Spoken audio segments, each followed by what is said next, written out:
क्या बात है, बड़ी खुश लग रही हो। अरे खुश क्यों ना हूं,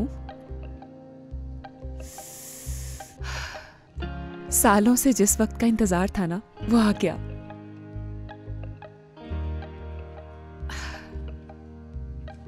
आपने अपनी पैकिंग कर ली?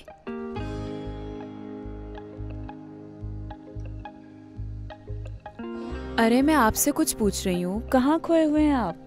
जो 1000 बार पूछ चुकी हो और मैं 1000 बार बता चुका हूँ कि हाँ कर ली है मैंने पैकिंग। तो इसमें इतना गुस्सा होने वाली क्या बात है?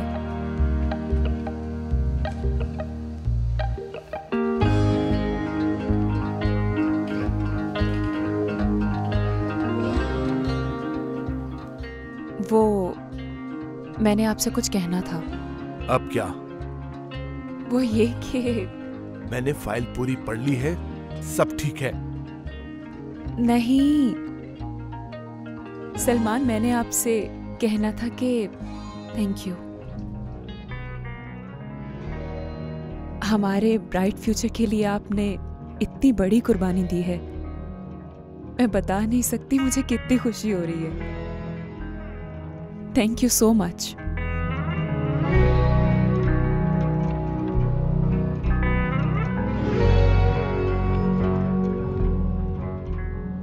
क्या हुआ, क्या सोच रहे हैं आप? कुछ नहीं, मैंने सुबह बहुत काम करने हैं। शब बखैर।